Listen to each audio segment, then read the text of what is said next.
Morning students, all of you. It's schedule time now and we will be starting with today's session.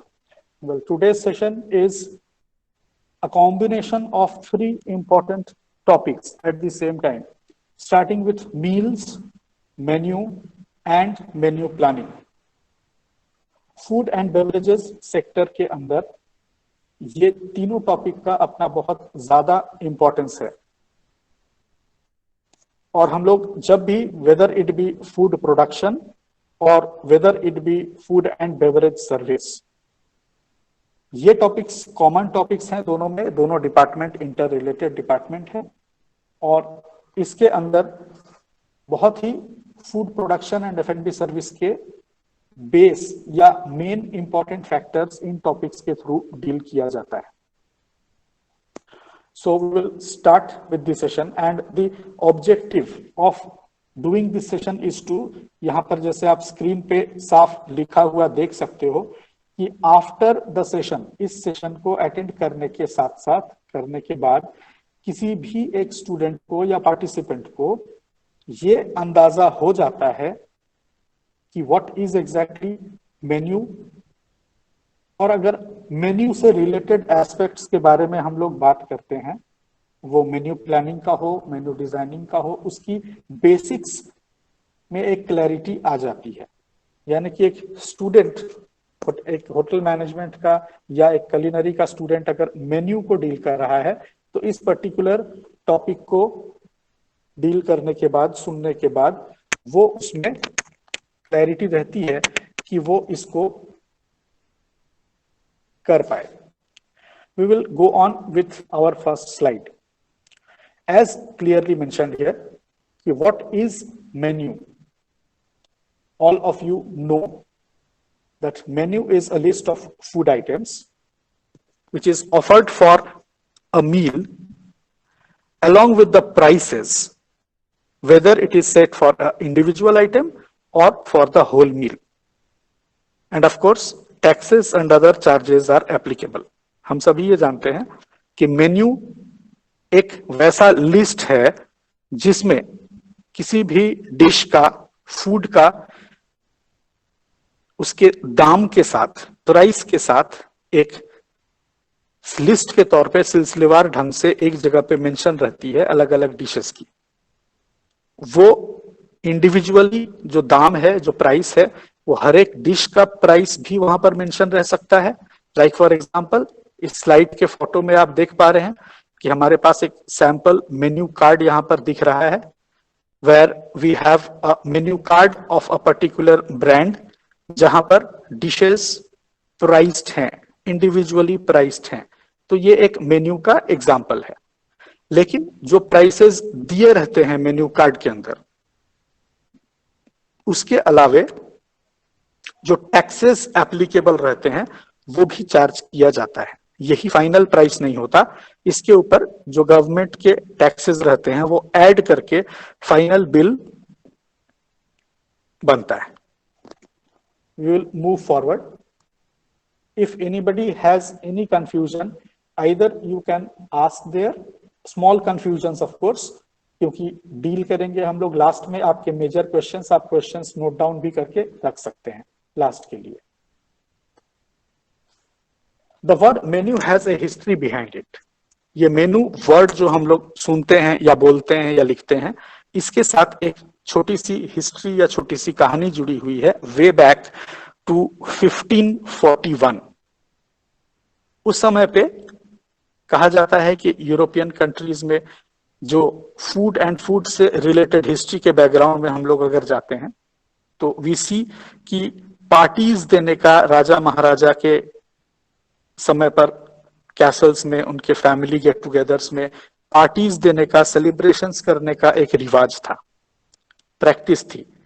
और उसी से related यहां पर भी इसके हिस्ट्री में जाने से पता चलता है कि 1541 में, 1541 ईस्वी में, उस समय के जो प्रिंस या किंग होते थे, ड्यूक कहा जाता था वहां पर, तो Henry, Duke Henry of Brunswick, एक जगह का नाम है ब्रंसविक, वहां पर पार्टी हो रही थी इसी तरह से. राजा महाराजाओं की प्रथा के अनुसार, प्रैक्टिसेस के अनुसार वो लोग अक्सर किया करते थे। तो वहां पर भी उनके महल में पार्टी हो रही थी और ये पाया गया कि एक लेडी गेस्ट वहां पर एक पीस ऑफ पेपर लेकर, एक कागज का टुकड़ा लेकर बार बार उस ड्यूक से इंक्वायरी कर रहे थे, पूछ रहे थे। वहां पर जो खाने पीने की चीजें सजा के रखी हुई थी, जो पार्टी का इंतजाम था सारा कुछ, उससे रिलेटेड बार बार वो पूछ रही थी एक कागज दिखा दिखाकर, और थोड़े से नेजल टोन में, नेजल टोन यानी कि थोड़ा से नाक के आवाज में, कि उनका पूछना था कि मे I know, may I know. और ये मे आई नो वर्ड ही आगे चल के आज हम जिसे मेनू के वर्ड्स के नाम से जानते हैं, वो मेनू यहीं से आया, ऐसा माना गया है। इसके हिस्ट्री पे जाने से इस वर्ड की उत्पत्ति। आगे बढ़ेंगे। As we all of us know here, हमारे पास अगर मेन्यूज के टाइप्स के बारे में हम लोग बात करते हैं, द टाइप्स ऑफ मेन्यू, तो मेन्यू के टाइप्स में मोस्टली कैटेगराइज करने पर हमें दो वेरिएशंस देखने को मिलते हैं। वन इज ताबल धोत, फ्रेंच वर्ड जिसका simple English meaning table of the host, और दूसरा आलाकात, अगेन अ फ्रेंच वर्ड जिसका simple English meaning in the style of the card या एज पर द कार्ड। ताबल दोत की बात करें तो it is a fixed menu generally of a starter, a main course, dessert and a beverage at last. और ये पूरी combination, ये सारे चीजों का मिला जुला एक दाम रखा जाता है, पूरे मील का, कंप्लीट मील का। ताबल दोत की यही खासियत है, इस तरह के मेनू का यही खासियत है। और एक पर्टिकुलर प्राइस इन सारे एक्यूमुलेटेड डिशेस का, जोड़े हुए डिशेस का एक प्राइस रहता है, इंडिविजुअली नहीं रहता। अगर हम लोग अपने कॉन्टेक्स्ट में, एशियन या इंडियन कॉन्टेक्स्ट में इसका उदाहरण लेके बात करें समझने के आसानी के लिए, तो हमारे यहां पर जो थाली सिस्टम का प्रचलन है, तो ये थाली सिस्टम ताबल दूत का एक अच्छा एग्जाम्पल है, जहां पर पहले से ही तय रहता है, इट इज प्री डिसाइडेड कि एक थाली के अंदर क्या क्या डिशेज हमें देनी है, कितने कितने क्वांटिटी में देनी है। Of course there are minute variations also found. कहीं कहीं पर अनलिमिटेड थाली का भी कॉन्सेप्ट होता है, और कहीं कहीं पर कुछ डिशेस उसके एक या दो बार रिपीट होते हैं उसी प्राइस के अंदर। तो थोड़े से बिजनेस पॉइंट ऑफ व्यू से हल्का वेरिएशन देखने को मिलता है, बट मोर और लेस ताबल दूत का यही कॉन्सेप्ट है। The second one, the a la carte in the style of the card. It is the selection from the menu card where each item is priced separately. जो मेजर डिफरेंस हम लोग ताबल दूत से यहां देख पा रहे हैं वो ये है कि यहां पर हर डिश का अलग से दाम होगा, प्राइसिंग होगी। All the food items are listed along with their individual respective pricing. उस पूरे कार्ड में या उस पूरे लिस्ट में, आलाकात के मेनू कार्ड में जितने भी डिशेस हमें देखने को मिलेंगे, हर डिश का अलग से दाम लिखा रहेगा साथ में। Now it is up to the guest who orders it. ये गेस्ट के ऊपर है कि वो जितने तरह के डिशेस ऑर्डर करना चाहता है, हर डिश की अलग से दाम मेंशन की हुई है। तो जो फाइनल बिल बनेगा खाने के बाद, हर डिश का दाम जोड़कर एक फाइनल बिल बनेगा। ये मेजर डिफरेंस ताबल दोत और आलाकात के अंदर। It is the most popularly used menu. अगर पॉपुलैरिटी के पॉइंट ऑफ व्यू से देखा जाए, लोगों के पसंद के हिसाब से देखा जाए, तो आलाकात सिस्टम जो है खाने का, वो ज्यादा पॉपुलर है इन कंपैरिजन टू द ताबल दोत। आगे बढ़ते हैं। मेनली इन दो तरह से मेन्यू को बांटने के बाद कुछ और भी सिस्टम्स हैं जहां पर कि हमें मेन्यू कार्ड में कुछ वेरिएशंस देखने को मिलते हैं, और वो क्या है?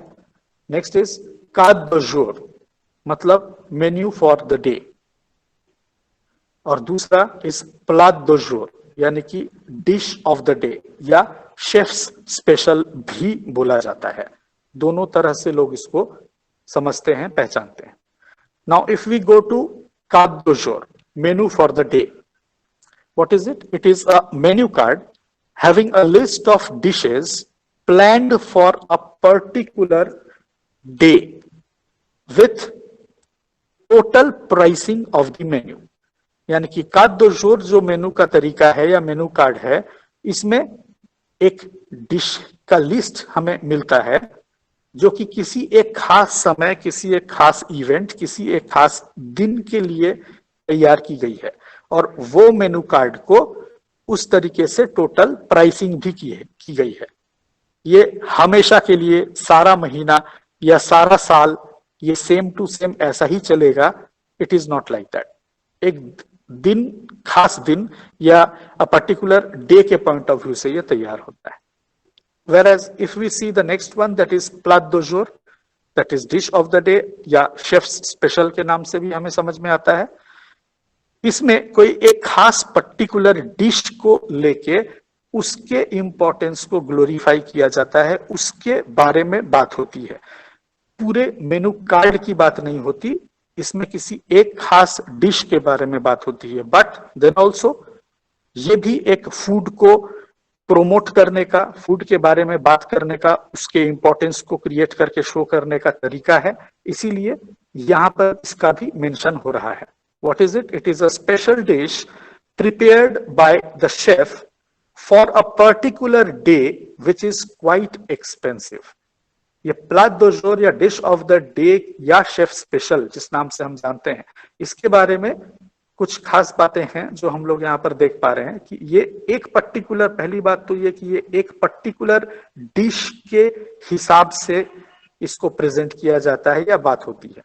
पूरे मेन्यू के हर एक डिश नहीं, किसी एक खास डिश के बारे में चुन लिया गया है और उस डिश के बारे में ही बात हो रही है। दूसरी चीज जो यहाँ पर समझने या देखने लायक है कि जनरली शेफ स्पेशल या प्लाट दो जोर में जिस डिश को रखा जाता है, उस पूरे रेस्टोरेंट या उस पूरे मेन्यू में सबसे इंपॉर्टेंट, वैल्यूएबल और एट द सेम टाइम सबसे एक्सपेंसिव डिश भी उसी को माना जाता है। Why? Because simple reason being कि ये डिश बहुत ही स्पेशल तरीके से बनाई जाती है, एक्सक्लूसिव तरीके से तैयार की जाती है, उसके मेथड्स ऑफ कुकिंग भी बहुत एलाबोरेट होते हैं, उसकी प्रेजेंटेशन, अरेंजमेंट भी बहुत खास होती है। यानी कि डिश ऑफ द डे, उस पर्टिकुलर डिश से उस दिन की पहचान, उस पर्टिकुलर डिश से उस इवेंट की पहचान बन जाती है। इस तरह से उस डिश को प्रोमोट और प्रेजेंट किया जाता है और तैयार किया जाता है कि लोग उस पर्टिकुलर इवेंट, उस पर्टिकुलर पार्टी को उस खास डिश के चलते काफी समय तक याद रख पाए, पहचान बन जाए।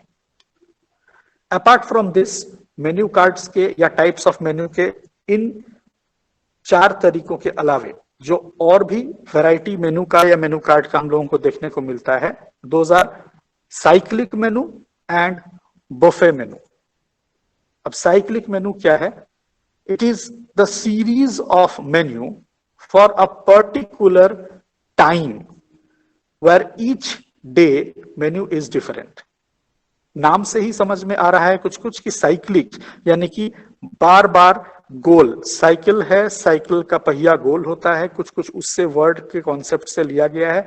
यानी कि एक सेट ऑफ मेन्यू है और हफ्ते के दिन के हिसाब से अलग अलग दिन, अलग अलग डिशेस या अलग अलग मेन्यू रहेगा या मे बी अलग अलग थाली सिस्टम रहेगा। और हर हफ्ता कंप्लीट हो जाने के बाद maybe Monday to Saturday का साइकिल हो या संडे टू सैटरडे का साइकिल हो या मंडे टू संडे का साइकिल हो, कोई 7 दिन का एक साइकिल चूज कर लिया गया कि इस दिन से हम स्टार्ट करेंगे और इस दिन खत्म करेंगे। हफ्ते में 7 दिन है तो अपने पास 7 सेट्स ऑफ मेन्यूज रहेंगे और हर दिन एक अलग डिश या एक अलग मेन्यू वहां पर प्रेजेंट होगा साइक्लिक मेन्यू के अंदर। और जब हमारा एक साइकिल पूरा हो जाएगा यानी कि एक हफ्ता कंप्लीट हो जाएगा, फिर अगले मंडे वही सेम डिश आ जाएगा जो पिछले मंडे सर्व हुआ था। जनरली ज्यादातर केस में ये पर्टिकुलर स्टाइल ऑफ मेन्यू रखा जो जाता है इंस्टीट्यूशनल केटरिंग्स में ज्यादा देखने को मिलता है।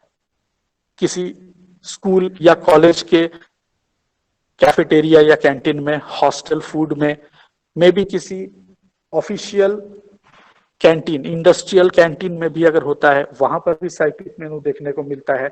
So these are some of the examples जहां पर साइक्लिक मेनू का चलन रहता है या यूज किया जाता है।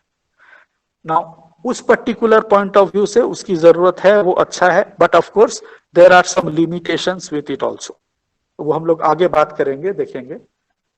Next is buffet menu. Buffet menu की बात करें, नाम से ही पता चल रहा है क्या, it's a system of serving meals in which food is placed in a public area where the diners serve themselves unlimited for a set price। नाम से क्लियर है कि ये खाने को या फूड मटेरियल्स को सर्व करने का एक तरीका है जो कि गेस्ट एरिया में या पब्लिक एरिया के नाम से यहाँ जिसको बताया जा रहा है उसको प्लेस कर दी जाती है, सजा के रख दी जाती है। और बुफे मेनू के बारे में एक खास बात और है कि यहाँ पर गेस्ट या कस्टमर खुद फूड पैन से, शेफिंग डिश से अपना खाना अपने पसंद के अनुसार और अपने जरूरत के हिसाब से खुद ही जाकर लेता है। उसको बैठा के सर्व करने का सर्विस पर्सन्स वहां पर नहीं रहते। तो ये एक खासियत है बुफे मेनू का। We will move further, हम लोग आगे नेक्स्ट स्लाइड की तरफ बढ़ते हैं टाइप्स ऑफ मेन्यू के बाद। Now, here what we can see, the difference between table d'hote and a la carte menu. जो मेन दो तरीके के या मेनू के जो दो टाइप्स होते हैं उसके हिसाब से अगर हम लोग इसको डिफरेंशिएट करना चाहें या समझना चाहें दोनों में अंतर क्या है, तो यहां पर इस स्लाइड पे हम लोग इसके बेसिक डिफरेंस को देख पा रहे हैं। बेसिक डिफरेंस क्या है? ताबल दोत में अगर देखें, पहला पॉइंट कि ये ट्रेडिशनल प्रैक्टिस के हिसाब से है, यानी कि काफी पुराने समय से ये मेन्यू को प्रेजेंट करने का या इस तरीके से खाना खिलाने का, तैयार करके सामने रखने का प्रचलन चलता आया है। It is very much traditional, काफी समय से पहले, काफी पुराने समय से इसकी यूज हो रही है। दूसरी तरफ अगर हम लोग आ ला कार्ट मेन्यू में देखें, Sabina please mute yourself, background sound आ रही है। जत्री and Sabina please mute yourself. Okay, अगर आ ला कार्ट में हम लोग देखें तो ये कॉम्पैरेटिवली ताबल दोत के हिसाब से काफी बाद पे डेवलप हुआ, मॉडर्न है उस हिसाब से अगर हम लोग दोनों में डिफरेंशिएट करते हैं। तो ये कॉन्सेप्ट बाद में आया कि हम इंडिविजुअली हर एक डिश को प्रेजेंट करने के लिए तैयार हैं और हर एक डिश वाइज इसकी प्राइसिंग भी की जाएगी। तो ये बाद में आया। पहला डिफरेंस तो ये टाइम फ्रेम के हिसाब से। नेक्स्ट, ताबल दोत में प्राइस्ड कॉम्पोजिटली, यही इसका पहचान भी है कि सारे डिशेस इसमें जितने सर्व किए जा रहे हैं सबका मिला जुला के एक पर्टिकुलर दाम या प्राइस लिया जाएगा। वेरएज आ ला कार्ट में अगर देखें तो ये प्राइस्ड इंडिविजुअली है। As we just discussed, a la carte के मेनू कार्ड में मेनू मेंशन किए हुए हर एक डिश का दाम अलग से होगा। अब ये हमारे ऊपर है, गेस्ट के चॉइस के ऊपर है कि हम कौन सा डिश अपना ऑर्डर करना चाहें, किसको हम लेना चाहते हैं। उसका जो दाम होगा उस हिसाब से हम उसका प्राइस पे करने को रेडी है, हम ऑर्डर करेंगे। नेक्स्ट डिफरेंस का अगला पॉइंट अगर देखें, ताबल दोत में we have limited choices. Why? Because ये प्री डिसाइडेड रहता है, हमें उसमें बहुत ज्यादा ऑप्शंस नहीं दिए जाते, हम अपने पसंद से उसके डिशेस को चेंज नहीं कर सकते, because it has a particular planning behind it. एक प्लान करके एक अलग ताबल दोत के डिशेस को चूज करते हैं और उस पर्टिकुलर थाली में या उस पर्टिकुलर अरेंजमेंट में वही डिशेस रहेंगे जिसमें डिश की वैरायटी भी प्री डिसाइडेड है और डिश की क्वांटिटी भी प्री डिसाइडेड है कि एक पोर्शन या एक इंसान को सर्व करने के लिए अगर वो ताबल दोत मेनू ऑप्ट किया है तो यही 8 या यही 10 या यही 6 डिशेस हमको देना है। और उसका प्राइसिंग भी हमने तय कर लिया है कि उसमें ना दाम में इधर उधर होगा, ना उसके वैरायटी में इधर उधर होगा और ना ही उसके क्वांटिटी में इधर उधर होगा। ये सब पहले से फिक्स्ड है और इसमें गेस्ट को ऑप्शन या गेस्ट को चूज करने का मौका कुछ नहीं है। ये गेस्ट के इच्छा पर है कि वो एक पर्टिकुलर या दो पर्टिकुलर डिश उसमें से खाना चाहता है या उसके सारे डिशेस को वो खाना चाहता है। बट अगर आप ताबल दूध के डिशेस को ऑर्डर कर रहे हैं तो वो पूरी की पूरी थाली या वो पूरा का पूरा अरेंजमेंट ताबल दूध में बताए डिशेस का पूरा ही आपके पास आएगा। तो ये इसका पहचान है। वेरएज अगर आलाकात में हम लोग बात करेंगे तो आलाकात में अपने पास या कस्टमर या गेस्ट के पास चॉइस रहता है। क्यों? क्योंकि वो पूरा का पूरा मेन्यू कार्ड उसके सामने रखा हुआ है और वो अपने पसंद, अपने टेस्ट, अपने रिक्वायरमेंट, अपने इच्छा या उसके साथ अगर कोई और गेस्ट है उनसे पूछ के डिस्कस करके कि मैं ये ले लेता हूं, या पोर्शन भी अपने हिसाब से मैं डिसाइड कर सकता हूं कि मुझे ये पर्टिकुलर डिश ज्यादा पसंद है तो मैं ये 2 पोर्शन लूंगा, वेरएज ये कम पसंद है, हमें नहीं खाना लेकिन मेरे साथ जो मेरा फ्रेंड है उसको खाना है तो बस एक ही पोर्शन लूंगा।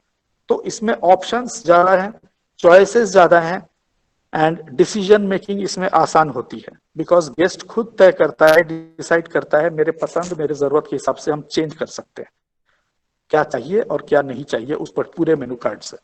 सो it is always in a better and advantage position a la carte. इसका पॉपुलर होने का एक बहुत बड़ा रीजन ये भी है। नेक्स्ट पॉइंट की तरफ अगर आगे बढ़ेंगे, portion size is comparatively smaller. क्यों? क्योंकि इसमें एक ही थाली के अंदर, अगर थाली का ही एग्जांपल लेके समझने के लिए बात करें ताबल दूध को थाली के एग्जांपल से, तो एक ही थाली के अंदर 8 या 10 डिशेज दिए जाते हैं, सर्व किए जाते हैं। तो एक इंसान एक बार में एट ए टाइम 8 या 10 वैरायटी का खाना बहुत ज्यादा नहीं खा सकता। तो उसमें उसी तरह से जब मेनू को प्लान की जाती है तो एक पर्टिकुलर इंसान का डाइट क्या है, एपेटाइट कितनी है, कितना वो खा सकता है, एवरेज एडल्ट इंसान किस तरह के वैरायटी का खाना कितना वो खा पाएगा, मीठी चीजें कितनी खा पाएंगे, खट्टी चीजें क्या खा पाएंगी, कार्बोहाइड्रेट वाली चीजें अगर चावल का प्रिपरेशन है या रोटी पराठा टाइप का चीज है तो कितना खा पाएगा। एक स्टडी और एक प्लानिंग करके देख लिया जाता है और उस हिसाब से ही पोर्शन की जाती है कि इतने डिशेस तो हम दे रहे हैं लेकिन क्वांटिटी इतना ही रखेंगे। अगर आपका वहां पर यह तय किया गया है कि हम पराठा एक थाली में ताबल दूध में 2 ही रखेंगे तो वो 2 ही रहेगा। अगर आपको पसंद है कि मैं रोटी या पराठा ज्यादा खाता हूं तो मुझे 4 दे दिया जाए, ऐसा नहीं है। It is pre decided again. तो चॉइसेस लिमिटेड है, पोर्शन साइज स्मॉलर है। वेरएज आलाकात के हिसाब से अगर देखेंगे ऑफ कोर्स चॉइसेस भी हैं और साथ साथ पोर्शन साइज भी ज्यादा है। वाई? बिकॉज एक ही डिश का इंडिविजुअल प्राइसिंग हो रहा है। अगर हमने ऑर्डर किया है तो वो एक पर्टिकुलर डिश आया है। हाँ, it is always up to me कि मैं कितने नंबर ऑफ डिशेस ऑर्डर करना चाहता हूं, ये मेरे पसंद से चलेगा, मेरे चॉइस से चलेगा। बट क्वांटिटी उसमें ज्यादा रहती है इन कंपैरिजन टू ताबल दूध, क्योंकि उसमें हर एक डिश एक एक करके ऑर्डर हो रहा है, हर एक डिश अलग अलग दाम है, सबका अपना अपना दाम है, तो ऑब्वियसली क्वांटिटी ज्यादा उसमें रहेगा ही। वहां पर 8-10 डिशेज हैं, वरस यहाँ पर हर एक एक करके डिश हम ले रहे हैं तो क्वांटिटी ज्यादा रहेगा ही, दाम भी उसी हिसाब से उसकी कैलकुलेशन करके की जाती है। Next if you move on, table d'hote के मेन्यूज जो हमारे हैं वो ज्यादा, हम लोगों ने अभी थोड़ी देर पहले एग्जांपल में बात भी किया था, लास्ट स्लाइड की जब बात कर रहे थे, it is good for clubs, it is good for institutions, it is good for welfare catering, of course it is good for industrial and companies also. वहां का कोई ऑफिस, कोई फैक्ट्री का अगर बड़ा कोई कैफेटेरिया है, स्टाफ कैंटीन है, वैसे जगहों के लिए ताबल दूध ज्यादा अप्रोप्रिएट है, पहले से प्लान्ड है, क्योंकि वहां पर वो लोग काम के जगह पर आए हैं।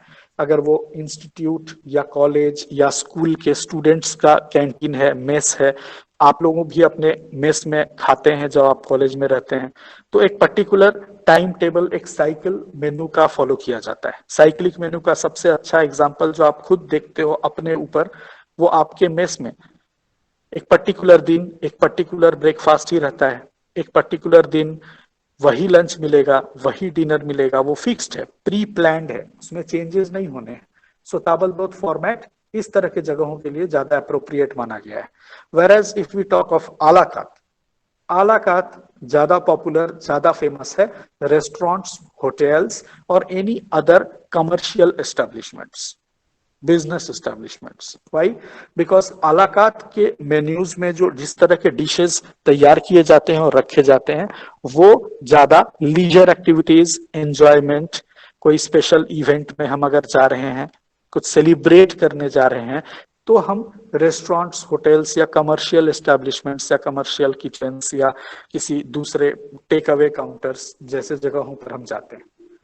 तो हमारा मौका खास रहता है, स्पेशल रहता है, तो उस हिसाब से फिर हम अपने डिशेस को चूज करते हैं, खाना पसंद करते हैं, तो वैसी जगहों से हम लेना पसंद करते हैं आलाकात के केस में।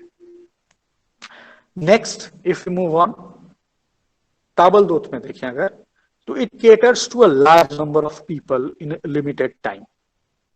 यस, हम लोगों ने अभी बात किया एग्जाम्पल के हिसाब से। एग्जाम्पल ले लें अगर कॉलेज या स्कूल का मेस या कैंटीन, तो नंबर ऑफ पीपल या नंबर ऑफ कस्टमर्स या नंबर ऑफ गेस्ट ताबलदोत मेन्यू को एक समय पे खाने वाले बहुत ज्यादा होते हैं इन कंपैरिजन टू आलाकात। इसीलिए ताबलदोत फॉर्मेट ऑफ मेन्यूज को बहुत ज्यादा लोगों के लिए तैयार की जाती है, क्वांटिटी कुकिंग या बल्क कुकिंग होती है ताबलदोत की चीजें जहां तैयार होते हैं उसके किचन में। कम समय पर बहुत ज्यादा लोगों के लिए फूड तैयार करके उनको देना पड़ता है। एक पर्टिकुलर लंच टाइम है, एक पर्टिकुलर ब्रेकफास्ट या डिनर टाइम है, सपोज अगर इंस्टीट्यूशंस या कॉलेज स्कूल के मेस की बात करें एग्जांपल के हिसाब से, और उसी एक घंटे के अंदर सारे लोग लंच करने आएंगे या ब्रेकफास्ट करने आएंगे, तो फिर टाइम अपने पास कम है। ये कोई लीजर एक्टिविटी नहीं है, एंजॉयमेंट का एरिया नहीं है, it is a fixed particular prescribed format type of thing. तो वहां पर वैसा फैसिलिटी और वैसी अरेंजमेंट की जाएगी।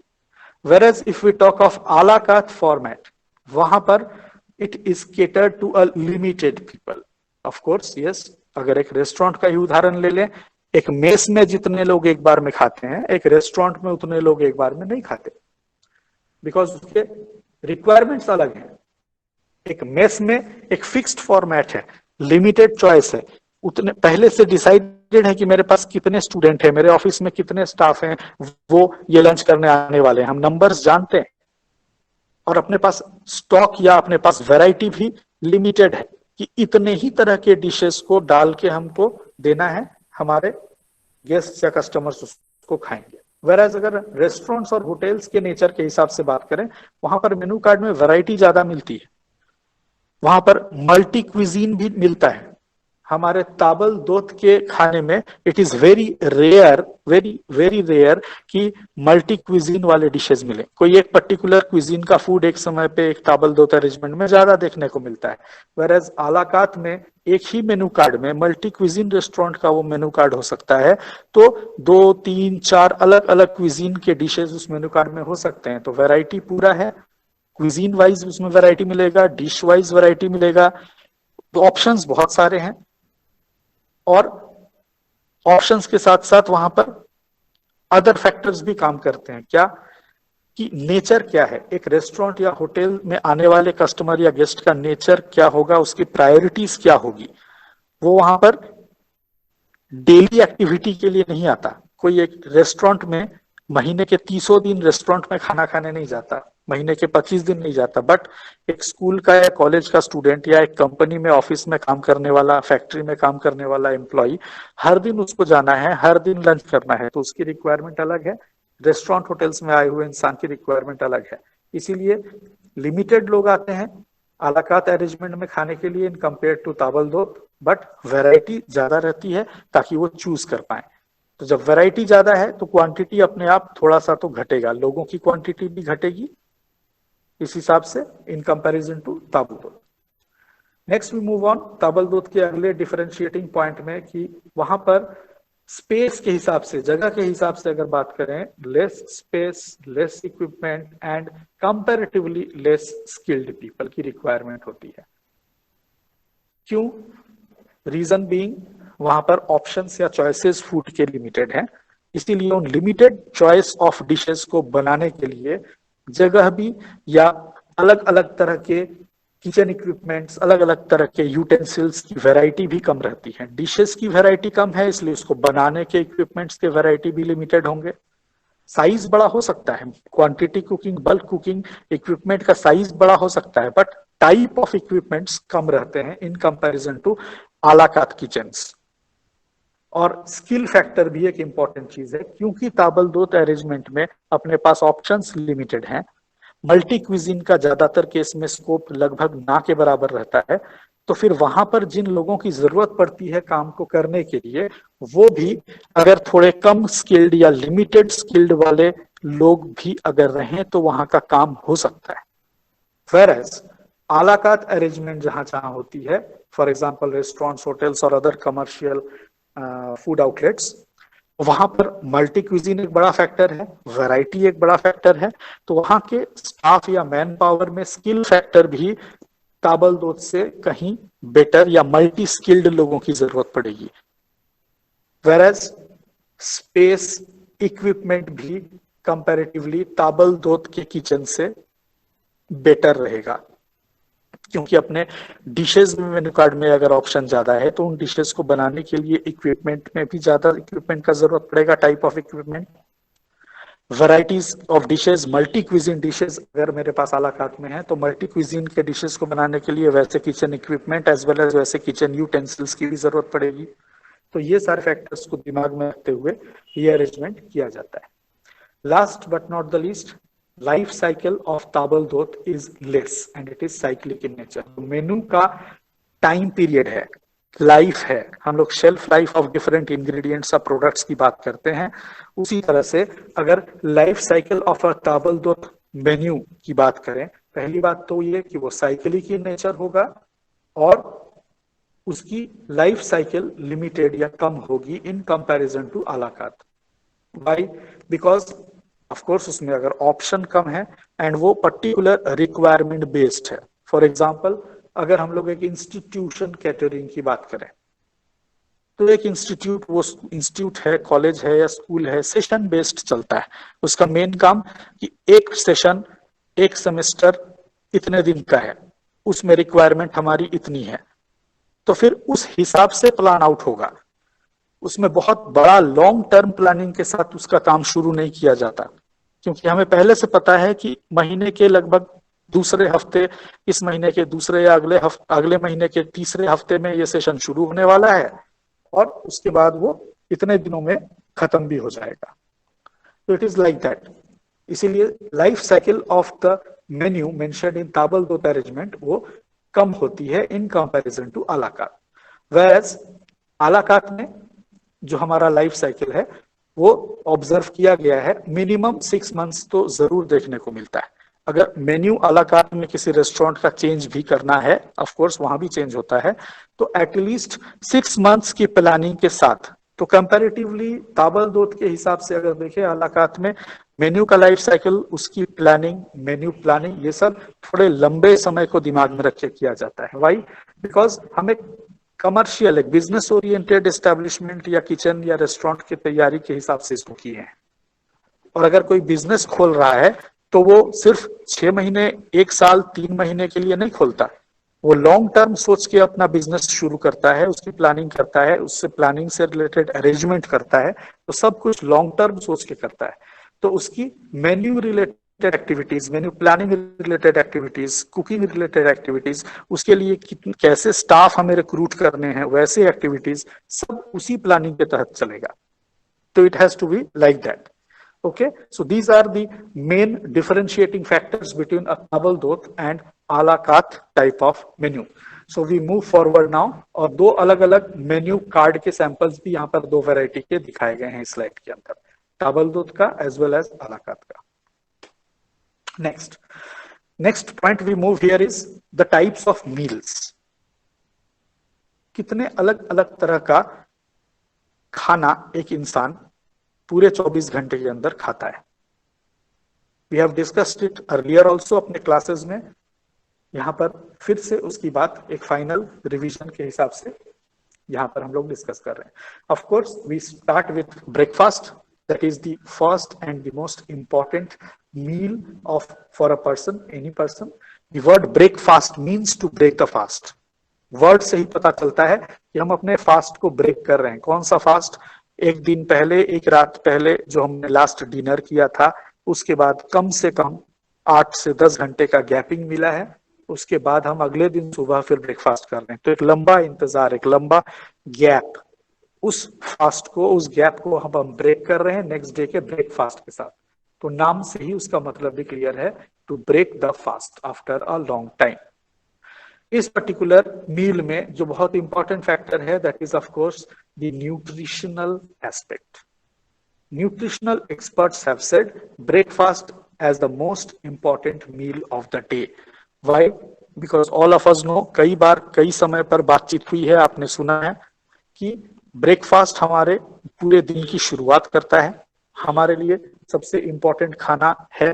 Why? Because एक लंबे इंतजार के बाद हम ये खाना खा रहे हैं, और ये हमें अपने डेली एक्टिविटीज, दिन को शुरू करने के लिए जो भी हमारा काम है, उसके लिए हमारे बॉडी को स्ट्रेंथ देता है, सारा न्यूट्रिशन प्रोवाइड करता है। सो इट इज ऑलवेज एडवाइज्ड कि दिन का पहला खाना हम न्यूट्रिशियस खाएं, हेल्दी खाएं, जहां तक हो सके ऑफ कोर्स हाइजीनिक, साफ सुथरा तो खाएं ही, ताकि हमारे बॉडी को वो एनर्जी देगा बाकी मेरे पूरे बचे हुए दिन में सारा अपना एक्टिविटीज, काम, रूटीन एक्टिविटीज करने के लिए। इसलिए ब्रेकफास्ट बहुत इंपॉर्टेंट होता है, और ब्रेकफास्ट एक पर्टिकुलर टाइम के अंदर लेना चाहिए, ज्यादा लेट नहीं करना चाहिए, हेल्थ एस्पेक्ट्स को दिमाग में रखते हुए। If for some reasons a person misses the breakfast, then the second option that person has is brunch. नाम से आप कुछ हद तक अंदाजा लगा रहे होंगे कि it is a, the word itself has a combination of two meals. Breakfast का ब्र है यहाँ पर, और लंच का UNCH अंश है यहाँ पर, दोनों मिला के ब्रंच। यानी कि इसके नाम के कॉम्बिनेशन के हिसाब से भी इसका नेचर भी वैसा ही है, इसका टाइम भी वैसा ही है कि ब्रेकफास्ट का किसी कारण से अगर टाइम पार हो गया, इफ आई हैव स्किप्ड और if I was not in a position to take my breakfast in time but I am hungry now, तो ब्रेकफास्ट टाइमिंग नॉर्मली 10 साढ़े 10 तक खत्म हो जाता है। तो फिर अब ब्रेकफास्ट अगर हम मिस कर चुके हैं तो मेरे पास नेक्स्ट ऑप्शन क्या बचता है? लंच तो 12 बजे से पहले होगा नहीं, अभी 2-3 घंटे, 2-2.5 घंटे मेरे पास समय है, but I want to have something. What is the option I have? The option is brunch. This is for those who skip their breakfast but want to take combined breakfast and lunch called brunch. It is taken between 10 to 12, 10 बजे से 12 बजे दिन के समय के अंदर ज्यादातर case में ब्रंच हम खा सकते हैं, या इस समय खाया हुआ फूड ब्रंच कहलाता है। It is also called as allowances या mid morning refreshment. After brunch, next important meal of the day is lunch. Ideal time for lunch, as we discussed just now, 12 बजे से शुरू होता है एंड आइडियली 12 से 3 के बीच में ये रहता है।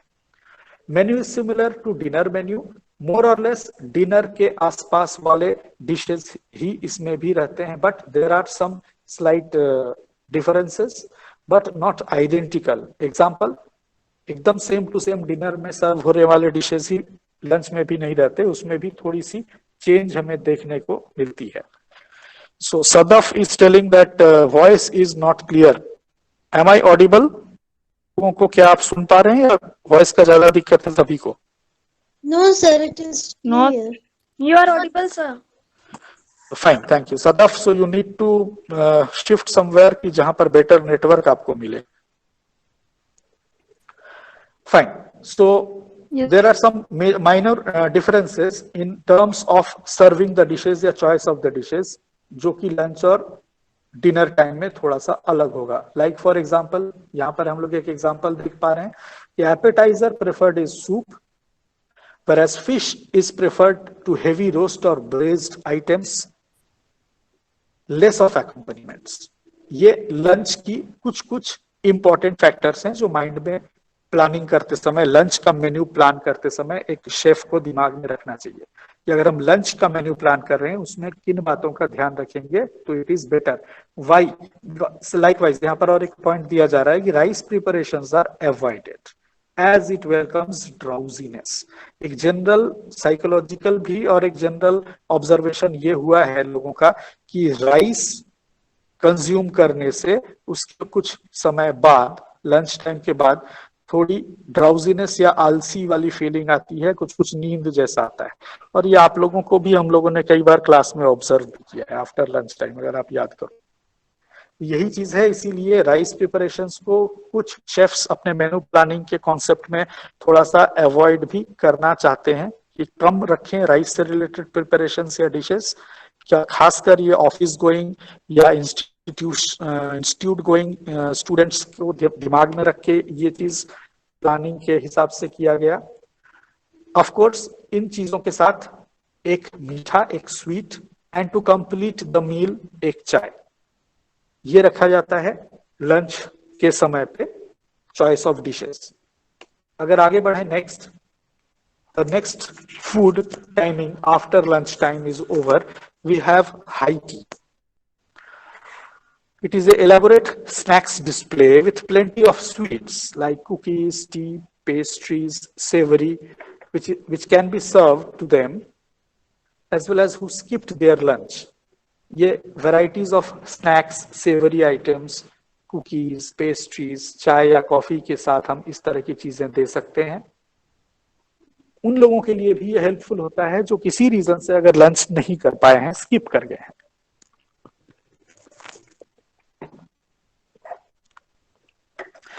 एवरेज नॉर्मल टाइमिंग जो कि देखने को मिला है हाई टी का जो रखा जाता है वो शाम के 4 बजे या उसके बाद, उससे पहले नहीं। वाई? बिकॉज 3 बजे तक तो लंच टाइम ही रहता है, स्टैंडर्ड लंच टाइम ही है 3 बजे का जो कि एंड होता है।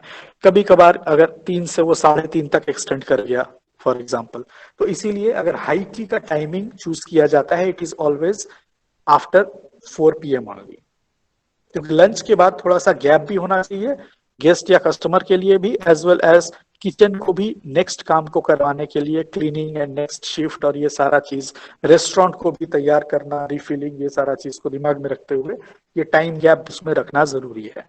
तो टाइम स्लॉट इस तरह से इसीलिए प्रैक्टिस किया गया है। Next after high tea is what is coming is dinner. Now at the same time if you can see the photographs, we have the sample example photographs of all the main meals starting from here. अगर breakfast हमारा पहला है तो ये एक छोटी सी लड़की यहाँ पर ब्रेकफास्ट का कुछ फूड कंज्यूम कर रही है, तो उसको डिनोट कर रहा है ये एग्जांपल। उसके बाद ब्रंच की अगर बात करें तो 1 डिश मील, 1 पॉट मील या इस तरह का फूड का कॉन्सेप्ट को दिमाग में रख के ब्रंच से रिलेटेड ये फोटोग्राफ्स हैं।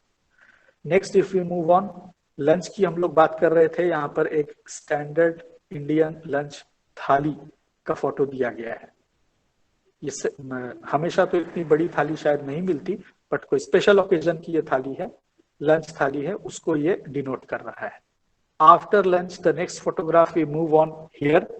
ये पर्टिकुलर जो हमारा हाई टी का सेक्शन है उसमें किस तरह के savouries, pastries, cookies, snacks items along with T और कॉफी, दोनों चीज मेंशन करने के लिए ये एक एग्जांपल हाई टी का है। If you move on after high T the next important food for a person dinner, तो ये एक इंडियन डिनर का थाली डिनोट कर रहा है। यहाँ पर कोई एक कर्ड या खीर जैसी चीज है, एक करी प्रिपरेशन है, साथ में रोटी है, थोड़ा सा राइस, फ्राइड राइस जैसा चीज है। सो it is denoting a dinner timing. Whereas after dinner again एक फूड हमारे पास होता है सपर। We will go through यहाँ पर the standard dinner time is from 7 to 11. It is the main meal of the day to complete. अगर दिन का खाना खत्म करने की बात आती है, एक पूरा दिन का साइकिल मेरा खत्म हो रहा है तो वो डिनर से खत्म हो रहा है। तो दिन को कंप्लीट करने के लिए खाने के हिसाब से dinner is again a important मील।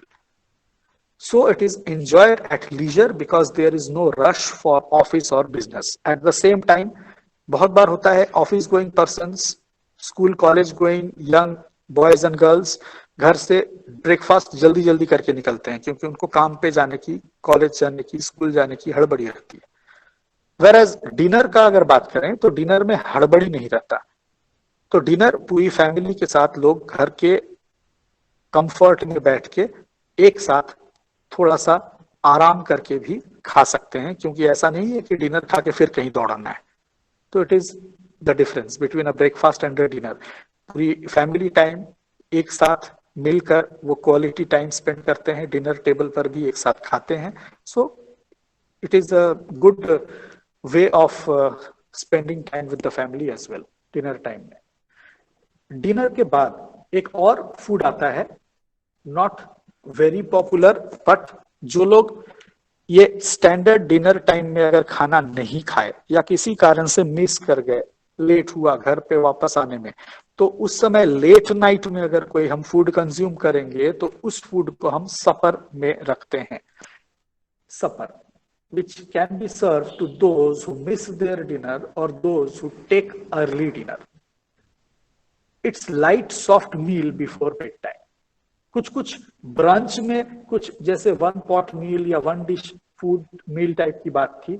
सपर की अगर बात करें वहां पर भी चॉइस ऑफ डिशेस में कुछ उस तरह की ही एग्जांपल्स, फोटोग्राफ्स यहाँ पर मेंशन है, आप देख पा रहे हो कि मेन डिनर हम अगर मिस कर गए या तो मिस कर गए, लेट घर वापस आए, या मे बी हम अर्ली डिनर करने वाले लोगों में से हैं, 7 साढ़े 7 बजे तक हम डिनर कर लेते हैं और हमको रात के 11-12 बजे तक हम अगर जगे हुए हैं, not every day, may be किसी खास दिन, और हमको फिर से कुछ भूख लग गया बिकॉज डिनर हमने शाम को 7 साढ़े 7 बजे ही कर लिया था और अभी रात का 11 साढ़े 11 बज रहा है, 4 घंटा 5 घंटा का गैप टाइम हो गया है। But so I am feeling hungry, know what to do. हम उस समय क्या करें, नींद भी नहीं आ रही है, इतनी भूख लग रही है, 4-5 घंटे पहले डिनर कर लिया था, अर्ली डिनर, कुछ खाना है, क्या करेंगे? तो फिर उस समय अगर हम कुछ खा रहे हैं तो वो सपर के कैटेगरी में आएगा, सपर कहेंगे हम उस फूड को, वहां पर हम कुछ खा सकते हैं। So these are the sample or example photographs of the different types of meals we have in a total day starting from breakfast to supper. Apart from that, there is also one photograph given here. इसमें लिखा है साथ में Monday to Friday का एक cycle बना हुआ है और हर एक फोटोग्राफ में आप डिशेस देख रहे हैं, यहाँ पे कुछ कुछ चेंज किया हुआ है। कोई बता सकता है कि ये पर्टिकुलर चीज किस चीज का एग्जाम्पल है? ये फोटो क्या समझाना चाह रहा है, ये क्या है? साइक्लिक मेन्यू का। Exactly, very good, it is example of cyclic menu, very good. तो इसी के लिए साइक्लिक मेनू का एग्जाम्पल फोटोग्राफ में भी देने के लिए ये स्लाइड में ये फोटो मैंने ऐड किया था, ताकि आप डे के हिसाब से इसको डिफरेंशिएट कर सकें कि हर दिन एक अलग फूड, साइक्लिक मेनू का example. We move on to the next slide. जो सेकेंड पार्ट है हमारे इस प्रेजेंटेशन का या इस पीपीटी का, अभी तक हम लोगों ने बात क्या किया है? अभी तक हम लोगों ने बात किया था कि हमारे पास menus, we started with menu. Menu क्या है, कितने तरह के मेन्यू होते हैं, उसके बाद हम लोगों ने बात किया कि आपस में डिफरेंशिएटिंग फैक्टर्स क्या है टाइप्स ऑफ मेन्यू में।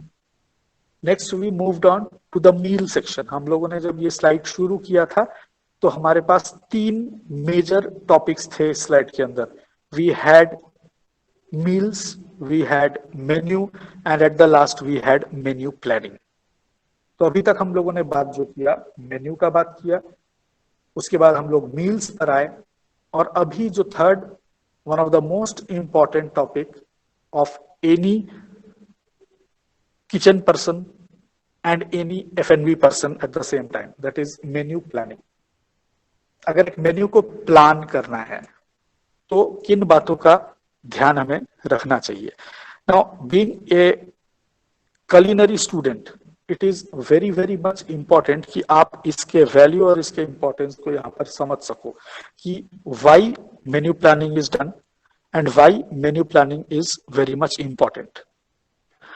When you sit for your interviews, कोई भी इंटरव्यू लेने वाला एक हॉस्पिटैलिटी प्रोफेशनल जो आपका इंटरव्यू लेगा, What will be their expectations? इसको आप इस तरीके से समझिए, तब इसके वैल्यू को आप समझ पाएंगे एक्चुअली ये क्यों इंपॉर्टेंट है।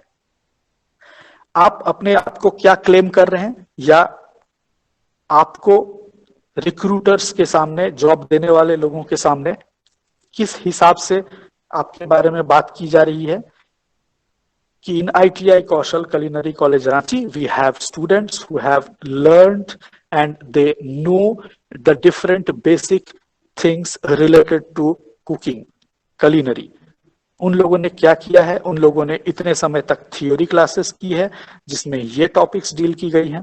उसके बाद उन लोगों ने क्या किया है, उन्होंने इन किचन वाइज डिस्ट्रीब्यूट करके प्रैक्टिकल सेशंस किए हैं, अपने हाथों से चीजों को फैकल्टीज से सीखते हुए, बनाते हुए वो जाने हैं।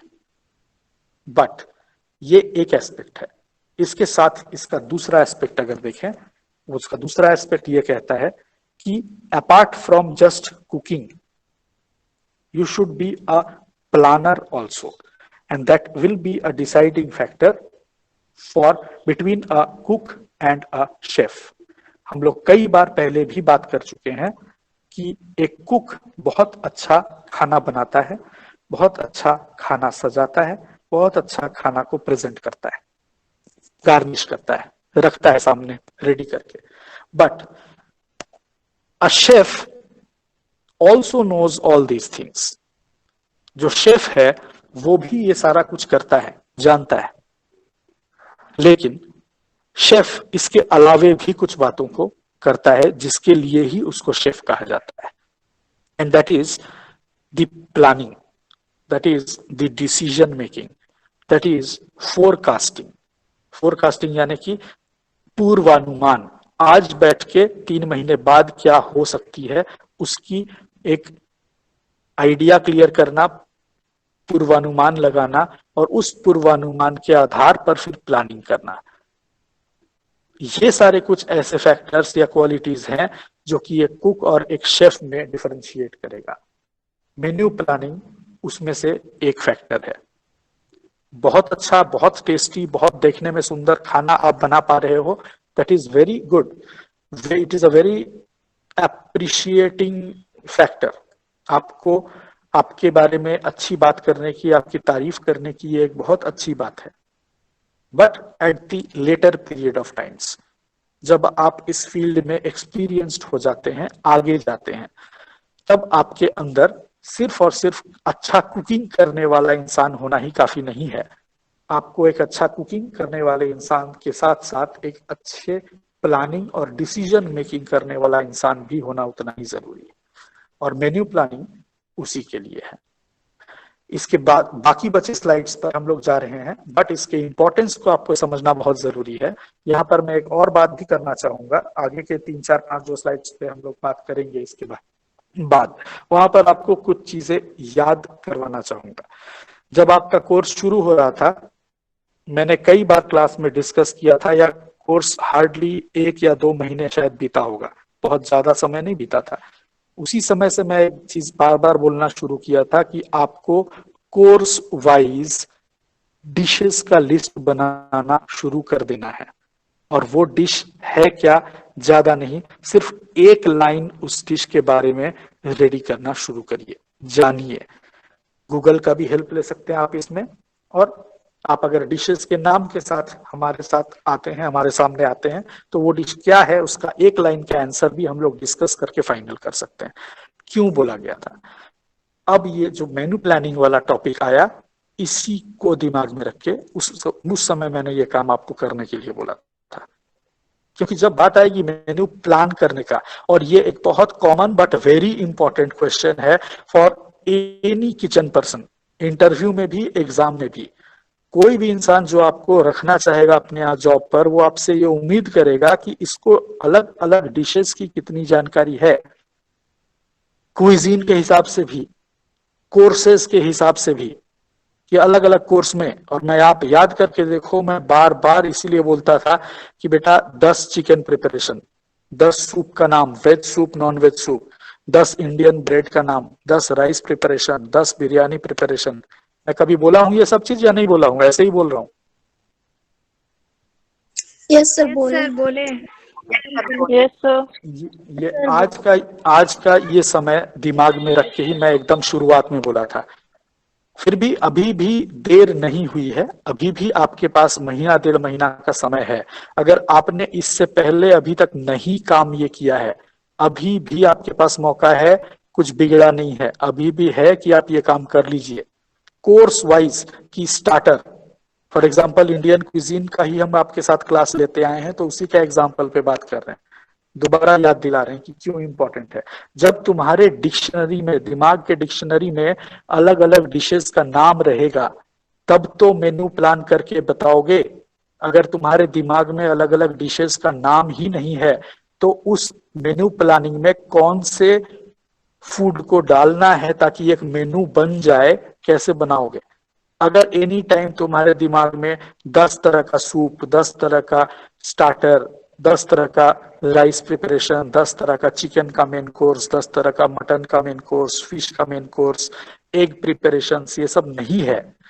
कोई अगर आपको बोल दिया बेटा नॉर्थ इंडियन एक 3 कोर्स या 4 कोर्स मेनू बनाइए, तो बना के दिखाइए या लिख के सामने तुरंत मुझे दिखाइए, तो फिर कल इधर उधर होने लगेगा। जो कल हुआ भी, मैंने कल के मॉक इंटरव्यू सेशन में ग्रुप सी में ये 2-3 स्टूडेंट से पूछा भी, हो सकता है उनमें से कुछ स्टूडेंट अभी सुन भी रहे हैं कि एक 3 कोर्स मेनू प्लान करके बताओ। और किसी ने भी पूरा उतना सेटिस्फैक्टरी आंसर नहीं दिया। शायद श्वेता ने थोड़ा सा फिर भी बेटर दिया था आंसर, श्वेता डुंगडुंग, अदरवाइज बाकी और किसी ने भी एक पूरा complete 3 course menu on the spot बना के नहीं दिया। क्यों ऐसा हो रहा है? यही रीजन है कि आपके दिमाग के डिक्शनरी में डिशेस का नाम ही नहीं है। अरे और अगर इधर उधर डिशेस का नाम नहीं है, जितने प्रैक्टिकल्स आपके रीजनल इंडियन क्विजीन्स के हुए हैं, कम से कम 9-10 प्रैक्टिकल्स तो हुआ होगा रीजनल क्विजीन्स, उन प्रैक्टिकल्स के जर्नल्स में बनाए हुए डिशेस का मेनू का तो नाम याद कर लीजिए। और बाहर का अगर नहीं भी, आपके दिमाग में जो खुद अपने हाथों से बनाए हो, किचन में 3 घंटा 4 घंटा थे तुम वहां, काम किए हो, देखे हो, प्रेजेंट किए हो, सजाए हो, उसको टेस्ट किए हो, कम से कम रीजन वाइज, स्टेट वाइज उन फूड्स का नाम तो कम से कम दिमाग में रहे, और बाहर का अगर ना भी रहे। लेकिन उतना ही काफी नहीं है, मैं बोल रहा हूं अभी हम लोग तैयारी, बार बार बोल रहा हूं, अभी हम लोग तैयारी एग्जाम पास करने का नहीं कर रहे हैं, हम तैयारी इंटरव्यू एंड जॉब का कर रहे हैं। और इंटरव्यू और जॉब में फूड से रिलेटेड कहीं से भी कुछ भी पूछ सकता है, जिसमें एक बहुत बहुत बहुत ज्यादा इंपॉर्टेंट पार्ट की मेनू प्लानिंग है। Let us come to this slide. Menu planning is one of the important managerial activities of food and beverage production, food and beverages production by the restaurant manager and the executive chef। दो main इंसान menu को plan करने में, कि हमारे restaurant के menu card में क्या क्या डिशेज रहेगा, हमारे बैंक्वेट में, पार्टी में मेनू प्लानिंग हम क्या क्या करेंगे। दो मेन इंसान, executive chef and F&B manager, मिलकर प्लान करते हैं। अगर ऑर्गेनाइजेशन बड़ा है तो और भी 1-2 लोग उसमें आ जाते हैं जरूरत के हिसाब से। जनरल मैनेजर भी आ सकता है, F&B मैनेजर भी आ सकता है। अदरवाइज एक 3 स्टार 4 स्टार लेवल के होटल में रेस्टोरेंट मैनेजर, शू शेफ, इस तरह के लोग काफी रहते हैं। ऑफ कोर्स ये प्लान करने के बाद फाइनल अप्रूवल अपने एग्जीक्यूटिव शेफ से ले लेना है, but planning stage shoe chef and restaurant manager भी कर सकता है। Next we move on. What are the objectives of menu planning? Menu planning के ऑब्जेक्टिव्स मैं पॉइंट बाय पॉइंट पढ़ नहीं रहा हूं, तुम्हारे आंखों के सामने है, रीडिंग आप मार सकते हो, पीपीटी तुम्हारे पास है, बार बार में देख भी सकते हो। न्यूट्रिशनल नीड्स को फुलफिल करे, ये फर्स्ट ऑब्जेक्टिव। मेन्यू प्लानिंग करने की जरूरत क्या है, क्यों करना है, ताकि ये सारे फैक्टर्स हम कंप्लीट कर सकें। फूड कॉस्ट निकाल सके उसके लिए भी, क्योंकि डिशेस चूज नहीं करेंगे तो उसको बनाने का खर्चा है कितना है कैसे पता चलेगा, इसलिए मेनू पहले से प्लान करना जरूरी है।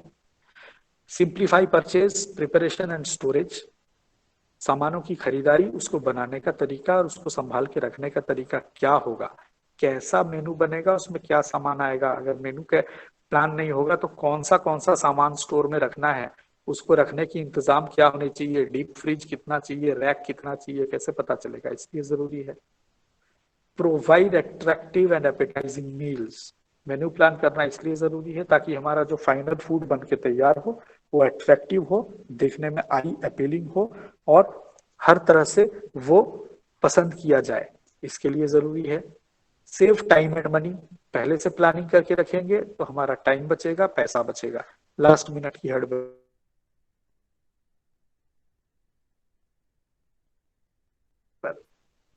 मेनू प्लानिंग पहले होके रखेगा तो उस मेनू को बनाने के लिए क्या अरेंजमेंट चाहिए, कितना बिजली का खपत चाहिए, बिजली से चलने वाला मशीन कितना किचन में रखना है, कितना गैस खपत होगा, पानी की कितनी इंतजाम चाहिए, और सबसे इंपॉर्टेंट लेबर यानी कि स्किल्ड मैन पावर यानी कि किचन के स्टाफ कितने चाहिए, किस तरह का खाना बनाने वाला, कैसा कुक कैसा शेफ रखना है, उसकी जानकारी और प्लानिंग भी होगी। और जरूरत से ज्यादा अगर कुछ पैसा कहीं बर्बाद हो रहा है उसको रोका जा सकेगा, रिड्यूस ओवरहेड कॉस्ट। मेनू प्लानिंग इसलिए भी जरूरी है क्योंकि फुलफिल द गेस्ट एक्सपेक्टेशंस, मेरे गेस्ट का उम्मीद हमसे क्या है, उसका पसंद क्या है, वो हमसे चाहता क्या है, ये समझने के लिए भी चाहिए। फाइनलाइज द प्रोडक्शन मेथड्स, हम क्या क्या मेथड ऑफ कुकिंग यूज करेंगे अपने किचन में, ये तभी हम जान पाएंगे जब हमको मेन्यू में डिशेस पता रहेंगे, मेन्यू प्लान रहेगा, उसमें किस किस तरह का मेथड ऑफ कुकिंग यानी कि वो डिश बनता कैसे है, ये हम तभी तो जान पाएंगे जब डिश फाइनल करेंगे। हो सकता है मुझे एक तंदूर से काम हो जाए, लेकिन अगर मेरे मेनू में तंदूरी डिशेस ज्यादा है तो हो सकता है एक तंदूर काफी ना हो, 2 तंदूर रखना पड़े। तंदूरी कुकिंग में ज्यादा जरूरत है क्योंकि मेनू कार्ड में तंदूरी डिशेस ज्यादा है, फ्राइड आइटम्स अगर ज्यादा है तो उस हिसाब से क्या मेथड ऑफ कुकिंग यूज होगा, ये भी जानने के लिए समझने के लिए मेनू को बना के रखना, प्लान करके रखना जरूरी है। Next, finalize staff requirement. Of course कितने कुक्स, कितने एक्सपीरियंस्ड, मल्टी क्विजीन है तो किस पर्टिकुलर क्विजीन का जानकार आदमी, किस लेवल का एक्सपीरियंस्ड आदमी, बेकरी का प्रोडक्ट्स मेरे मेनू कार्ड में है नहीं है तो बेकरी कितना बड़ा होगा, कितने ओवंस रहेंगे, कहाँ कितना स्टाफ रहेगा, सीडीपी कितना रहेगा, शू शेफ कितना रहेगा, कॉमी 1 2 3 कितना रहेगा, ये सब उसी बात पर आके रुकेगा कि मेरे मेन्यू में डिशेस कैसे हैं, मेनू मेरा प्लानिंग कैसा है। जैसी प्लानिंग वैसे लोगों की जरूरत, इसके लिए मेनू प्लान करना जरूरी। और अगला, provide quality standardization and predictability, सही क्वालिटी का फूड हम दे रहे हैं या नहीं दे रहे हैं। जब मेनू मेरे पास, डिशेस मेरे पास बन के रहेंगे पहले से, तब तो हम डिसाइड करके उसका फूड चेकिंग करके बार बार बनवा के अपने शेफ्स एंड कुक्स के साथ उसकी क्वालिटी चेक कर पाएंगे एज ए मैनेजर कि भाई मुर्ग मखनी मेरे मेनू में है, बनाओ। जो मुर्ग मखनी बनाने का जिम्मेदार इंडियन किचन का शेफ है, उसको बनाने के लिए बोला जाएगा, वो बनाएगा, उसको टेस्ट की जाएगी, उसका टेस्ट के हिसाब से उसका colour, texture, presentability, plate presentation, garnish, food का क्वालिटी, आधा कच्चा है, ज्यादा पक गया है, टूट के गिर जा रहा है, ग्रेवी जरूरत से ज्यादा गाढ़ा है, क्या है, ये सब कैसे जानेंगे जब वो बना के प्रैक्टिस होगा नहीं। और प्रैक्टिस कब होगा, जब वो डिश फाइनल होगा मेनू प्लानिंग करके कि ये डिश मेनू कार्ड में जाना है, तब तो उसका बन बन के बार बार प्रैक्टिस कर करके चेक किया जाएगा कि कैसा बन के निकल रहा है, उसमें कोई बदलाव करना है, मेनू में कुछ ऐड करना है, कुछ हटाना है। तो ये सब जानने के लिए भी मेनू प्लानिंग करना बहुत जरूरी है। प्लान रहेगा तभी ये सारी एक्टिविटी हम कर पाएंगे। Next, factors considered while planning the menu. Difference है, कंफ्यूज नहीं करिएगा। इससे पहले था ऑब्जेक्टिव, था पर्पस, ऑब्जेक्टिव, मेनू प्लानिंग करने की जरूरत क्या है, ऑब्जेक्टिव क्यों करना है। अब जो बात कर रहे हैं वो है फैक्टर्स, यानी कि हम प्लानिंग स्टेज का ही हिस्सा है। मेनू प्लानिंग हमको करना तो है, लेकिन किस एंगल से सोच के, यहां पर जरूरत बदल गया।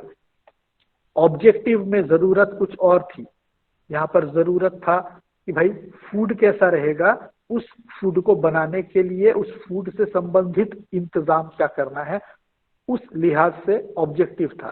whereas फैक्टर्स कंसीडर्ड व्हाइल मेनू प्लानिंग में आ गया कि हम इसमें दूसरे कारण आ गए। क्या कारण आ गए कि भाई हम किस समय खुला रखेंगे अपना रेस्टोरेंट, ऑपरेशंस आवर क्या होगा।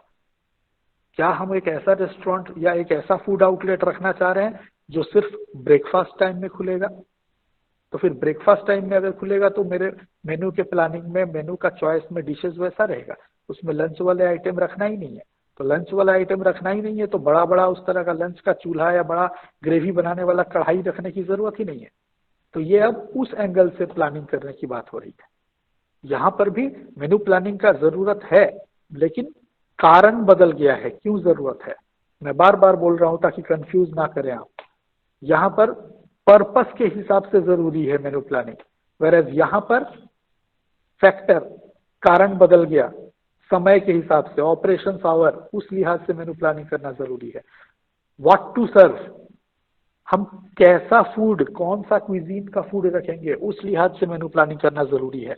क्या हम सिर्फ इंडियन किचन का काम करने जा रहे हैं, क्या हम चाइनीज का सिर्फ काम करने जा रहे हैं, क्या हम मल्टी क्विजीन करने जा रहे हैं, तो उस एंगल से मेनू प्लानिंग करना जरूरी है कि पहले हम डिसाइड कर सके कि मेरा रेस्टोरेंट या मेरा फूड आउटलेट होगा कैसा वाला। तरह तरह के क्विजीन रहेंगे, सिर्फ एक क्विजीन रहेगा, सिर्फ दो क्विजीन रहेगा, क्या रहेगा, तो उस एंगल से मेनू प्लानिंग चाहिए। यहाँ कारण दूसरा है मेनू प्लानिंग का, प्लीज डू नॉट कंफ्यूज। अगला है प्रोडक्शन प्रोसेस या मेथड ऑफ कुकिंग, प्रोड्यूस करने का प्रोसेस, तरीका क्या होगा, उसको जानने के लिए भी मेनू प्लानिंग करना जरूरी है। ये कुछ कुछ हमारे इस फैक्टर से भी यहाँ पर मेल खा रहा है। यहाँ 8वां पॉइंट जो आप देख रहे हो, फाइनलाइज द प्रोडक्शन मेथड्स, इससे ये कुछ हद तक मेल खा रहा है प्रोडक्शन प्रोसेस, लेकिन ऊपर के दो कारण उससे पहले वाले स्लाइड से बिल्कुल अलग है। Next, use of convenience products, हम कैसी चीजों का इस्तेमाल अपने किचन में इंग्रेडिएंट के हिसाब से करने वाले हैं। कन्वीनियंस प्रोडक्ट्स मतलब यहाँ इंग्रेडिएंट्स पॉइंट ऑफ व्यू से बात हो रही है। क्या हम पैक्ड फूड ज्यादा यूज कर रहे हैं, tinned food as a ingredient ज्यादा यूज कर रहे हैं, या हम सारा कुछ अपने यहाँ पर पूरा रॉ से खुद बना के यूज करना चाहते हैं। क्योंकि आज के डेट में बाजार में बहुत सारा चीज रेडीमेड पैक्ड टिन्ड मिल रहा है, वो अचार हो, वो ग्रेवी हो, वो सॉस हो, वो रेडी टू ईट पराठाज हो, बहुत सारा चीज। तो हम अपने मेनू में क्या ऐसे डिशेस रखना चाहते हैं जहां पर मार्केट से ready to eat packed food मिल जाए, बस उसको अपने किचन में लाए, पैकेट खोला, थोड़ा सा तवा में गर्म कर लिया, माइक्रोवेव मार दिया और पार्सल करके दे दिया, पकड़ा दिया गेस्ट को। अगर ऐसे डिशेस ज्यादा हैं तो उसकी प्लानिंग अलग होगी, फिर किचन छोटा रखना पड़ेगा, किचन स्टाफ कम रखना पड़ेगा। लेकिन अगर हमने ये डिसाइड किया नहीं, मार्केट में भी पैक्ड पराठा मिलता है, लेकिन हम पराठा पूरा मैदा आटा सान के अपने किचन में ही सब कुछ करने वाले हैं, पैक्ड फूड हम नहीं घुसाएंगे अपने किचन में, तो फिर उसकी तैयारी अलग होगी, उसका प्लानिंग अलग होगा, उसका skilled man power, choice of the persons अलग होगा, उस हिसाब से करेंगे। Next is style of service, कैसा सर्विस करने वाले हैं, उस हिसाब से मेनू के डिशेस रखना होगा हमको। सर्विस में कितने लोग हम रखना चाहते हैं, मेरा फोकस ज्यादा किचन में होगा कि ज्यादा सर्विस में होगा, तो फिर उस हिसाब से हमको तय करना होगा। End of course last but not the least, type of मेनू, कैसा मेनू होगा। अभी तक हमने टाइप ऑफ मेनू देखा है, ताबलदोत में जाएंगे, सिर्फ आलाकात में जाएंगे, साइक्लिक में जाएंगे, कौन सा टाइप का मेनू हम अपने फूड आउटलेट में रखना चाहते हैं, रेस्टोरेंट में रखना चाहते हैं, तो वैसे किचन की भी तैयारी रखनी पड़ेगी। तो मेनू प्लानिंग इन फैक्टर्स को भी दिमाग में रख के प्लान करना जरूरी है। Next, principles of menu planning, ये एंटायरली सिर्फ और सिर्फ डिश और फूड ओरिएंटेड। मेनू प्लानिंग के 3 मुख्य कारक, 3 अलग तरीके से, बार बार मैं याद दिला रहा हूं, प्लीज डू नॉट कंफ्यूज। ये पर्पस के एंगल से मेनू प्लानिंग क्यों जरूरी है, ये फैक्टर्स है जो एक्सटर्नल फैक्टर्स हैं, इसमें कुछ फैक्टर्स तो ऐसे हैं जो कि प्लानिंग स्टेज के हैं, यानी कि अभी तक शायद मैंने अपना किचन या रेस्टोरेंट खोला भी नहीं है, जैसे ऑपरेशन आवर, जैसे व्हाट टू सर्व, जैसे type of menu, style of service, use of convenience products, what to serve, ये सारे ऐसे कारण हैं जो कि हम रेस्टोरेंट या किचन चालू करने से पहले प्लानिंग स्टेज में ही तय करते हैं। तो ये उस समय भी प्लानिंग के हिस्से में आती है, बहुत पहले, अभी तक रेस्टोरेंट शायद चालू भी नहीं हुआ है, तब ये प्लान कर लेना जरूरी है। उस एंगल से ये ज्यादा, उसका ज्यादा महत्व होगा। वेरएज यहाँ पर प्रिंसिपल्स ऑफ मेन्यू प्लानिंग, सिद्धांत, मेन सिद्धांत एक मेनू को प्लान करने का, ये किस लेवल की बात है, ये एंटायरली एक शेफ या एक कुक के लेवल की बात है। जब वो कुकिंग करने वाला है, उससे पहले किन डिशेस का चुनाव करेंगे, उस लेवल की बात है। और इसमें जो सबसे मेन इंपॉर्टेंट फैक्टर्स हैं या मेन इंपॉर्टेंट प्रिंसिपल, सिद्धांत है, ये सैद्धांतिक रूप से मेनू प्लानिंग के लिए क्या जरूरी है, ये उस लेवल की बात है। Maintain a balance in flavour and texture, मेरे चॉइस ऑफ डिशेस, मेरे मेनू में कौन से डिशेस मैं डालूंगा, एज ए शेफ, वो मैं अपने फ्लेवर और टेक्सचर को मेंटेन करना, वो मैं अपने फ्लेवर और टेक्सचर को मेंटेन करना, वो मैं अपने चॉइस ऑफ डिशेस, मेरे मेनू में कौन से डिशेस मैं डालूंगा एज ए शेफ, वो मैं अपने फ्लेवर और टेक्सचर को मेंटेन करना, वो मैं अपने चॉइस ऑफ डिशेस, मेरे मेनू में कौन से डिशेस मैं डालूंगा एज ए शेफ, वो मैं अपने फ्लेवर और टेक्सचर को बैलेंस बना के चूज करूंगा कि मेरे डिशेस कैसे रखने हैं। अगला, एम्फसाइज ऑन वैरायटी। मेरे डिशेस में, मेरे मेनू के डिशेस में वैरायटी होना चाहिए, repetition of the same ingredients नहीं होना चाहिए। सूप में भी चिकन सूप, मेन कोर्स में भी चिकन का ही कोई प्रिपरेशन नहीं जा सकता, मतलब हम गलत मेनू प्लान कर रहे हैं। मैं बार बार बोल रहा हूं, बहुत इंपॉर्टेंट है फैक्टर मेनू प्लानिंग, दिमाग में रखिए हमेशा। इंटरव्यू के लिए भी, जनरल आपके as a cook, as a chef, आपके जानकारी के एंगल से भी अगर बात करें तो इससे कॉम्प्रोमाइज नहीं कर सकते। इस स्लाइड के हर एक बात से आप कॉम्प्रोमाइज नहीं कर सकते मेनू प्लान करते वक्त। ये डिसाइडिंग स्लाइड है आपके लिए। ये स्लाइड आपको डिसाइड करके बता देगा कि अगर किसी इंटरव्यू में आपको ये पूछा जा रहा है कि एक मेनू प्लान करके बताओ बेटा ऑन द स्पॉट, एक 3 कोर्स 4 कोर्स मेनू प्लान करके दिखाओ, अगर इन पॉइंट्स के साथ आपने यहां पर मेंशन जो 5 पॉइंट्स हैं इनके साथ अगर आप समझौता किए, या आप इन 5 पॉइंट्स को दिमाग में रखे बगैर कोई भी डिश किसी भी कोर्स में डाल दिए, तो आपकी मेनू सही बन के नहीं निकलेगी। इसको एकदम अपने दिमाग पे उतार लीजिए, ये 5 पॉइंट को। तीसरा, have a contrast in flavour, texture, method of cooking, taste, colour, appearance, shape and size in the dishes of the menu. आप अपने मेन्यू में किस किस डिश को रखना चाहते हैं, उसको रखते वक्त इन बातों का भी तय कर लीजिए कि फाइनल प्रोडक्ट, वो डिश बन के जब निकलेगा मेरे सामने, तो वो कलर के हिसाब से कहीं सेम तो नहीं हो जा रहा है 2-3 डिश का कलर, अपीयरेंस उसका एक जैसा देखने में तो नहीं लग रहा है, साइज और आकार उसका एक जैसा तो नहीं लग रहा है डिशेस बन के, फाइनल प्रोडक्ट बन के निकलने के बाद। ऐसा तो नहीं हो रहा है कि मेरे 5 डिश में से 3 डिश मेरा डीप फ्राइड आइटम ही है। ऐसा तो नहीं है कि मेरा टेस्ट में 6 डिश अगर मेरे मेनू में है, टोटल एकम्पनीमेंट वगैरह मिलाकर 6 डिश में से 2 डिश या 3 डिश एक ही तरह का टेस्ट कर रहा है। सो इन बातों का आपको ख्याल रखना ही पड़ेगा। It is very much important.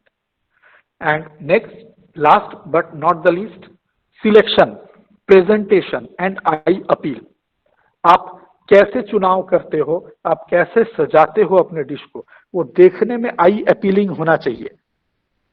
कहा भी जाता है, संस्कृत का एक श्लोक भी है कि ध्यानम अर्ध भोजनम। अभी तक हमने खाया नहीं है, अभी हम देखे ही हैं बस, लेकिन देख के ही हमको इतनी खाने की इच्छा बढ़ गई, प्रवृत्ति बढ़ गया, आंखों को ही इतना पसंद आ गया कि अब तो लग रहा है कि बस खा ही लूं। तो आई अपील वो होना चाहिए। तो आप अपने मेनू प्लान में डिशेस का वैसे चुनाव करें जो देखने में भी उतना ही खूबसूरत हो जितना खाने में, ताकि देख के ही इंसान की खाने की इच्छा, भूख, प्रवृत्ति बढ़ जाए, वो और ज्यादा उसको ऑर्डर करना चाहे, और ज्यादा खाने के लिए उत्सुक हो जाए। ये इंपॉर्टेंट फैक्टर है। Last, dishes in the menu should fulfil the nutritional requirements. आपके चुने हुए डिशेस मेन्यू के अंदर सिर्फ और सिर्फ न देखने में अच्छा हो, टेस्टी हो, बल्कि न्यूट्रिशन भी उस खाने से मिले। ये बहुत जरूरी है। आपके डिशेस का चुनाव ऐसा हो जिसमें कि एक बैलेंस हो इन बातों का। कार्बोहाइड्रेट यानी कि सिर्फ चावल से बने हुए, सिर्फ आटा या मैदा से बने हुए डिशेस ही हैं मेनू में, ऐसा नहीं होना चाहिए। उसमें प्रोटीन वाले चीजें भी रहने चाहिए। प्रोटीन का बात यहां पर जब हम लोग कर रहे हैं एक होटेलियर के हिसाब से, प्रोटीन मतलब नॉन वेजिटेरियन प्रोटीन, सिर्फ राजमा दाल का प्रोटीन बात नहीं कर रहे हैं, नॉन वेज प्रोटीन का बात हो रहा है यहाँ पे ज्यादा। फैट, कुछ वसा युक्त खाना भी है क्या, कुछ रेड मीट या कुछ मक्खन घी से मेथड ऑफ कुकिंग में यूज किए हुए डिशेस हैं क्या। मिनरल्स एंड विटामिन्स, क्या मैं वैसे डिशेस का चुनाव किया हूं जिसमें मुझे, एक इंसान को या किसी को भी जो उसको खाएगा उसको विटामिन भी मिल रही है और मिनरल्स, खनिज पदार्थ भी मिल रहे हैं। आयरन है, मैग्नीशियम है, विटामिन्स हैं, ए है, विटामिन सी है, विटामिन बी है। तो इसके लिए आप कैसे तय करेंगे कि ये सारा चीज आपके डिशेस में है। इसके लिए आपको nutritional value of the ingredients जानना होगा। जब आप ये जानेंगे कि कौन से इंग्रेडिएंट में, कौन से सब्जी में, कौन से फल में क्या पाया जाता है, किसमें क्या विटामिन है, किसमें क्या मिनरल्स है, किसमें कार्बोहाइड्रेट है किस खाने में, तब तक आप ये प्लान नहीं कर पाएंगे कि मुझे अपने मेन्यू में किन किन डिशेस का चुनाव करना है। तो ये स्लाइड का आखिरी पॉइंट आपको ये बता रहा है कि अगर अभी तक इस बात को लेकर कंफ्यूजन है दिमाग में कि कौन से इंग्रेडिएंट से हमारे शरीर को क्या पोषक तत्व मिलता है, तो थोड़ा न्यूट्रिशन वाला चैप्टर खोल के आपको देख लेना पड़ेगा। फिर आपको हेल्प मिलेगा, खुद ब खुद दिमाग में आएगा कि अरे मेरे मेनू में सब कुछ तो हम डाले, लेकिन विटामिन मिलने वाला कोई खाने वाला डिश तो डाले ही नहीं, तब आपको फिर चेंज